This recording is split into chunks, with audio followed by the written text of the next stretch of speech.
We're calling Wendy. She's my Hello. Hello, Wendy Johnson Dunford. And Hello. how's it going? Wendy, I'm going to let you know I'm never going to screw up your name. Never. He'll never do I know. that. Maybe you should answer the phone, Brian. Well, this crazy technology allows me to be a dummy. So welcome back to the show. It's good to have you. Yeah. Have you had a nice week since we last spoke? Yeah. All right. Yeah, very much so. That's all How that about you matters. guys? Well, we're doing fine. Brian, how are you? Good. I'm good. All I'm right. good. Wendy, aren't we getting together? There's something going on sometime, somewhere. Yeah, we're hanging out Sunday at Misha's house. Oh, that's right. We're hanging out at but then after that we got some kind of crawfish thing or something. Oh, yeah. You, Kim, and I, and my husband, the two Southerners, contingency of the family, we're going to a crawfish bowl. Whatever you people call it. Bowl, yeah. Bowl. A crawfish boil. And the thing is, I don't know how fresh or good it's going to be, but apparently this place is pretty good, so we're pretty excited about it. Well, they fly it in like that morning. Like Yeah. that's why you got to get tickets and wait. I heard they smuggle it in. They put them in condoms and either swallow them or put them up their butt. Is that not true? Yeah. They use Crawfish mules? Teenage mules. Well, They're they'll do live, so it's dangerous. Yeah, these crack addicts will do anything for a buck. Well, here we are. It's Therapy Thursdays. It's a chance for us to talk about real problems with real people. And Wendy's here to answer another question from someone in our community who is going to go by the name Phone Addict. And I'll just go ahead and read this. Hey, TMS, that's us, and Wendy. I feel like I'm addicted to my phone. I'm constantly pulling it out to check messages and Facebook when I know I have nothing new to check. I just consistently and constantly pull it out for no reason. I've gotten to the point where I'll be at a party and instead of dancing or socializing, I'm checking my phone. Please help me out, the Phone Addict. So do you run into this a lot? Like, I know you talk about other kinds of addictions and compulsions with a lot of your patients and clients, but do you ever run into somebody who's just cannot put that phone away? Yeah. Well, and yeah, everyone's got a version of this. I had a friend tell me once, if you don't think you have an addiction, you're lying to yourself. That everybody has some form of this or another. The phone one, though, is really becoming pretty common because it's sort of combining every electronic addiction we can have and putting it into one device in your hand. So you can literally never run out of things to do on a phone, or at least the illusion of something to do. Like he's saying, there's nothing to really be checking. And that's interesting. Like, he's out of the club, he's socializing, but he is on his phone. Yeah. Right? Yeah. So it's, and part of the definition of addiction is it interrupts your regular scheduled life. You're not able to kind of do the same things, or you want to do. I mean, the fact that he can acknowledge this is a good thing. So that's a good start, right? Yeah. So here's me throwing in some game theory. Oh, good, because game theory. I mean, that's appropriate here. If he's got a nice new phone, he's probably playing games on it too. Absolutely, and I think it's part of this is understanding how our brains have developed over time, what we're good at and what we're not. And what we're not good at is paying attention. It's interesting. There's studies coming out now about the language center of our brain, when that's activated, either listening to language or talking, how it really depletes our coordination. So driving while talking on a phone, let alone texting, but driving and talking, it impairs because we're just not meant to be able to do that. It's only been, 20 years we could have a phone in our car? Yeah. Mm-hmm. Remember when they were those big old mothers and you had to... Plugged in, actually attached to the car? Yeah. Yeah, it was huge. It was, and so there were no accidents because people just didn't dare pick up the phone because it was so large, Anyway, but at this point, our brains have no capacity to do this well. The thing is, we're human, so we're delusional, and we like to think we can do everything. I think it was MIT, a couple other schools, they studied how well their freshmen multitask, and then they measured how well they thought they were doing. And they're terrible. They all think they're great at it. That's the problem. We all think we're doing this well, but what we end up doing is nothing very well. We get a lot of little things done, maybe half well. Anyway, so there's that element to our brain is not meant to do this stuff well yet. Okay? Let me ask you a question. Do you know if there are any studies that have said or suggested that all of this multitasking that we think we're good at, but we're not? And I remember that study you're talking about. I actually read a bunch of it. And I fall into that category of person who is trying really hard to multitask, but I kind of suck at it. And I've seen like I'm worse at it now than ever because I'm taking on too many things at once. Is there any, are we going to find out? Somebody's going to come out with some study somewhere and go, we've linked multitasking and people who think they can do it, but they really suck at it. We've linked it directly to Alzheimer's disease. So get ready for that. Is that going to happen? Yes. No. But I'll tell you what is already showing up in research that to me is very intuitive, and that is the rates of depression go through the roof when someone is never fully present. And we have thousands of years of yogis to tell us how important focus and attention and mindfulness and all that is. In fact, that's the word my key word today is mindfulness. And you and I have talked a little bit about this, Scott, before. I'm going to throw a book out there like I love to do. It's called Mindfulness Meditation, and his name's John Kabat-Zinn, Kabat-Zinn. He's done all this cool work at Harvard with pain reduction, and he basically takes people who are in, acute pain in the hospital that, the typical cure time and overcoming this pain is, pretty long and kind of daunting. And he teaches them how to do meditation, just calming, breathing, focusing, obviously no phones around, and 45 minutes a day. And these people's hospitalization time is cut in half. Their pain scale, they're like, this is 1 to 10, what's your pain? It drops in half. I mean, these people do so much better, and you think, what? How is that connected? Well, if you think of this guy's problem with his phone, he's never anywhere. He's never at that party. He's never in that conversation. He's never looking at the sunset. He is constantly connected to a device that will take his attention in a bunch of different directions. And so depression rates are skyrocketing. Anxiety skyrockets. And I don't, the proof isn't out there yet, but you count my words, in 20 years, they'll say our 99% depression rate is based on technology. And it isn't because technology is bad. It's that we are not capable of handling it very well yet, being able to segment our life. So I have some advice for this guy, phone addict. And it's, first of all, go get that book and learn how to meditate.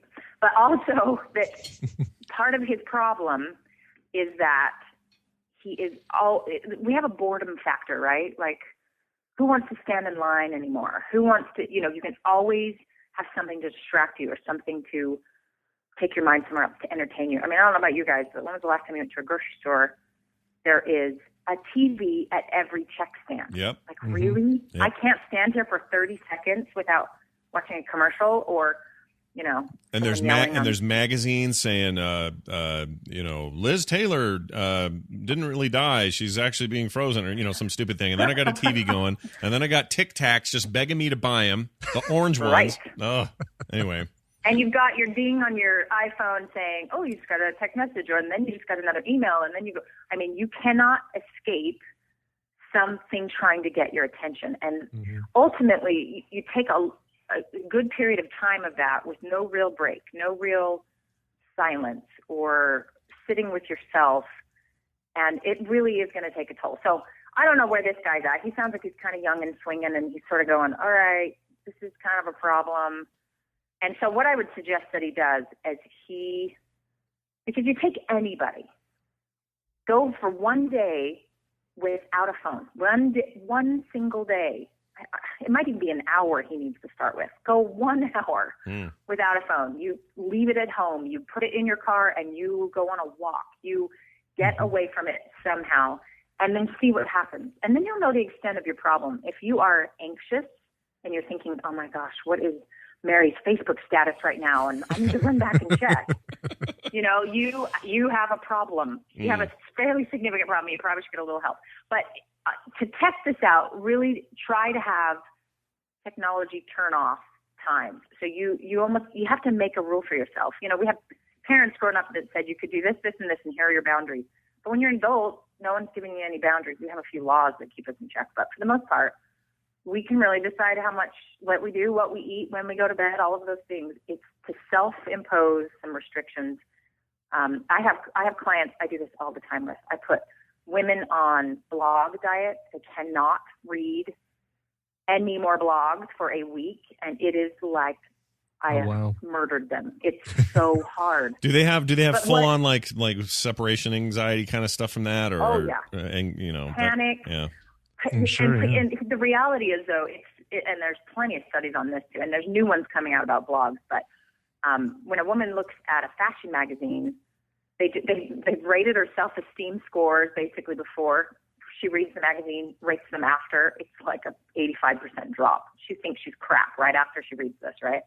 Well, they're finding with blogs there's a similar effect, and especially like moms reading mommy blogs or designers reading designer blogs or whatever. It's sort of, comparing this part of you to someone who's fantastic, and of course is portraying the image they want to portray. Right. And then you just feel crappy about yourself. So I'll put these women on these blog diets or Facebook diets. Can I tell you, it is crack book. It is so hard for them to not know what everyone's thinking at every moment and what vacation they just went on, and every banal insight anyone ever has.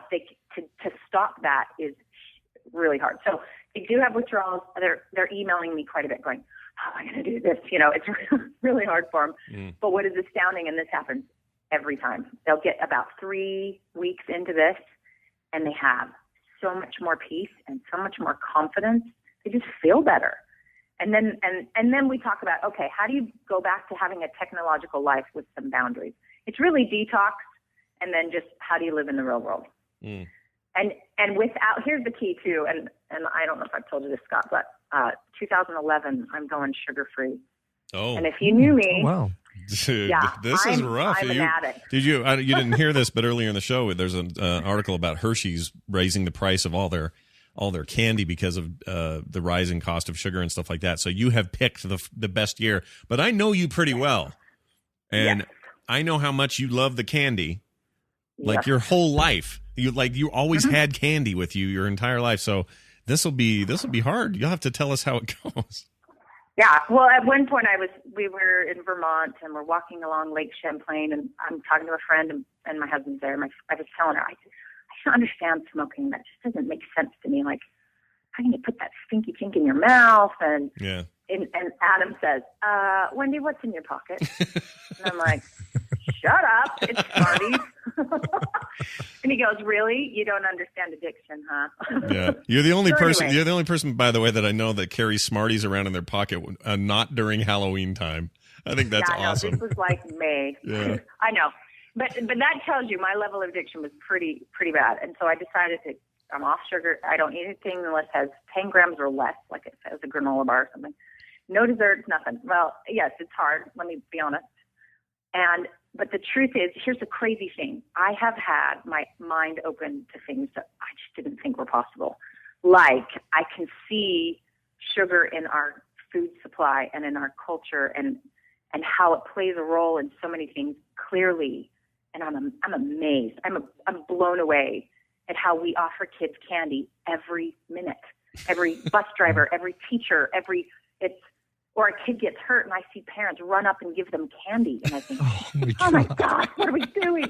So the phone addicts guy, this is my comparison, is if he can learn to curb some of his habits, even if he could, go on kind of a significant, maybe Facebook diet, take some element of technology that is not doing him any service. He doesn't need to do it for any reason. Just try a diet for a week of it or a month.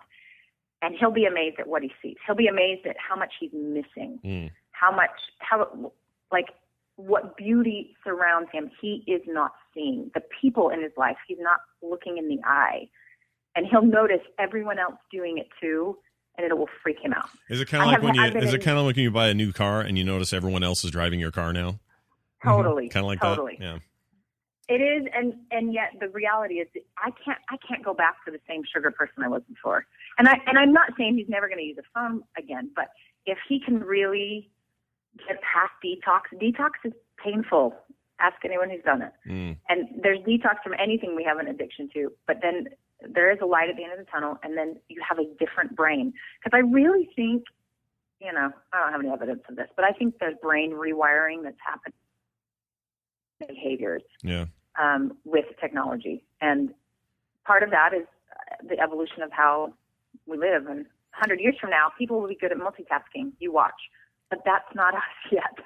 Yeah. But I think it's really connected to mood disorders. I really do. I don't think it's the sole cause, but I think it definitely plays a role, especially in younger people. Well, I know that when I'm less concerned about making sure I'm checking Twitter replies and making sure that my email's up to date and making sure all that stuff's happening, when I'm less concerned about all that and I can just focus on one task, I am a much calmer, happier human being.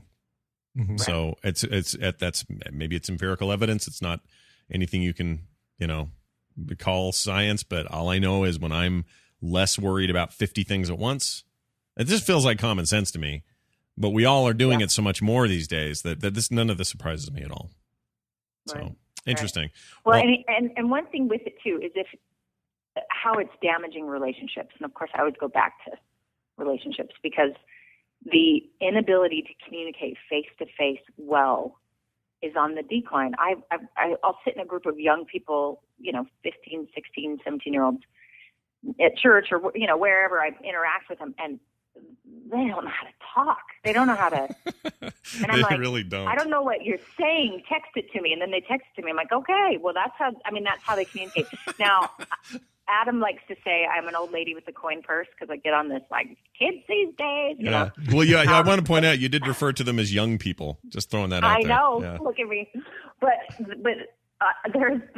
there's a part of that is I watch their mothers, and these are friends of mine and people a little bit older than me, but I watch them be super distracted. The radio is always on. They have their iPod, the parents are in the same boat. And so you think, okay, who's going to teach anybody how to communicate? And the ramifications for me really is how do they then end up in a marriage that isn't to a computer? You know what I mean? There really is a difficult transition to that daily work and all of that stuff in a relationship and this guy on the phone addict's probably like, what are you talking about? Just tell me.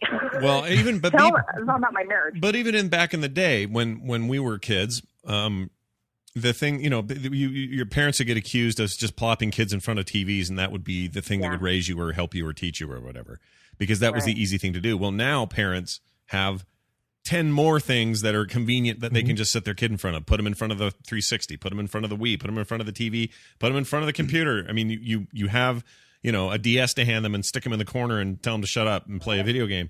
And it seems like there's just more excuses to do that, and kids are they're more and more kind of drone-ish. And many will pull out of that and be just absolutely fine. But there are some I know anyway, like some local kids that are just like, are you kidding? You zombie kids. You don't even know how to talk. And the hard thing to get past is, as a parent, you're at a restaurant, you've brought your child, and, they're bouncing around, or they're not paying attention. They're not engaging in conversation. So you hand them your phone with a game to play on there and, basically wall them off of the rest of the conversation, wall them off of the rest of the people. And it's a hard thing not to do. So you just got to kind of force them to, no, I want you to be part of the conversation here. I want you to contribute. Yep. Because you're fostering this kind of behavior. Yep. Right. And your own awareness of that, Brian, is all the difference. But if a parent's like, I'm burned out, I've worked all week, I need this kid to shut up so I can enjoy a meal. I mean, the temptation is real, and it isn't to say that isn't everyone's temptation. It's difficult, but if it's a concerted effort, like I have a kind of people think I'm a freak show because we traveled all back east a couple summers ago, 3 weeks all over the place. We did not have a DVD player in our car. Our children did not have one electronic thing in their hands. They had books, things to color, and we played so many damn road games. Pardon my French. Like, okay, where's the next letter? Yeah. And the reason is that both my husband and I have the fondest memories of that as children and with our families. And I have some horrible stories about Scott I could tell. Oh, my gosh, the California trip, dude. Yeah, we're not talking about it. It's too disgusting. Anyway, so I have all these great memories, and I realized my poor parents probably were going insane. And so we feel like we're a little bit insane, too. but we feel like it's this, let's just hold on. They're not old enough. Let's just hold on as long as we possibly can to have some of this time, because you can see it ending. And, you know, my 5-year-old brings up pretty much every day, Mom, can you believe that my friend Austin has an iPhone or an iPad? Or, I mean, he acts like he's dismayed, of course, but he is pining for the That's day. right. Secretly, he's like, please get me one. I don't believe. Someone in the chat room, Bruckle Sprout, said something kind of funny. He says, we have failed our children when they grow up unable to recite their ABCs while drunk. We agree. Well, absolutely. We hope, iPhone addict or phone addict, that you have gotten something out of today. I know I certainly have. We live in a time where this is an issue, whether we want to admit it or not. And I can't think of any better way to deal with it than just sort of talk about it like this. Yeah. Well, and we can do this another time, but I didn't even get into why game theory is connected. Oh yeah, we didn't. Hold that. We'll do it next week, because I love that kind of. You know, I love the game theory. Love the game. And the games that they have theory in. Anyway, we'll do that next week. Wendy, it's a pleasure. Thanks so much for hanging out with us again. Absolutely. You're welcome. Bye. Good to talk to you guys. See ya. All right. Bye-bye. All right. Off she goes. She's great. For those asking, somebody was, well, who is she? I'm like, no, she isn't. I keep forgetting to mention this because it seems like a given after 40 episodes of the show, but she is a therapist, an actual working therapist. She does this stuff all day. She's a professional and knows things I don't know, and knows about crazy things happening at Harvard that I've never heard of. And not just somebody you pulled in off the street. No, not just any old sister of mine. The sister of mine. Want to talk on our computer show? Hey, Wendy.